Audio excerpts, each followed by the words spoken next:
को कमेटी बाबा झरकी खेले ना चल बका हो हां चलो चलो साथ में नंदलाल जी के संदीप जी के ले ली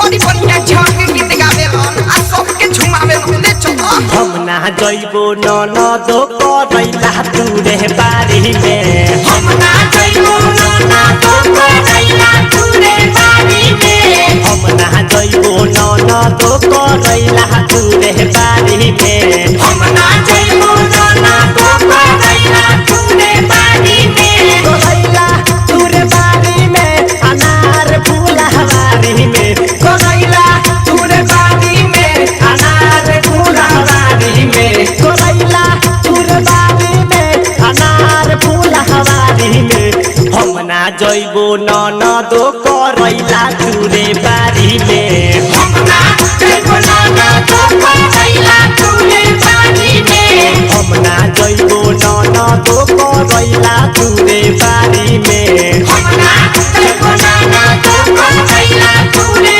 बारी में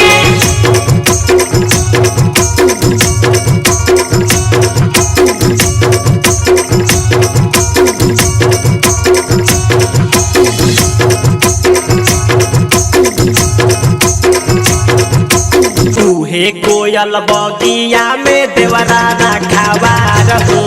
उहे कोयल बगिया में देवरा रखावा रहो उहे कोयल बगिया में देवरा रखावा रहो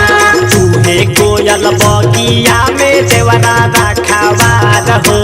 उहे कोयल बगिया में देवरा रखावा रहो उहे कोयल बगिया में देवरा रखावा रहो बहे पुरवैया देवरवाया रे आड़ी में बहे पुरवैया देवरवाया रे आड़ी में हम ना जइबो ननद करैला तू रे बारी में हम ना जइबो ननद करैला तू रे बारी में हम ना जइबो ननद करैला तू रे बारी में हम ना जइबो ननद करैला तू रे बारी में संदीप बाबू तीनों की रिकॉर्डिंग स्टूडियो छाना उहे कोयल बगिया में भसुरा रखावा रहो उहे कोयल बगिया में भसुरा रखावा रहो उहे कोयल बगिया में भसुरा रखावा रहो उहे कोयल बगिया में भसुरा रखावा रहो उहे कोयल बगिया में भसुरा रखावा रहो उहे कोयल बगिया में भसुरा रखावा रहो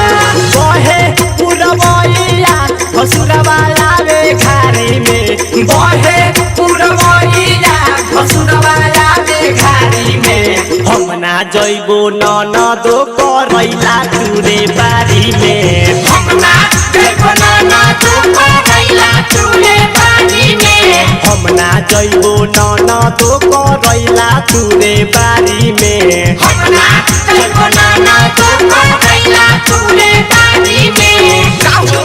मुन्ना जितेंद्र लालो पतरन कहां बारो हां बारे में तो घर वाला से काम करी जाके उनकरा के बुला के लिया उनकरा बिना मजे नहीं खियाव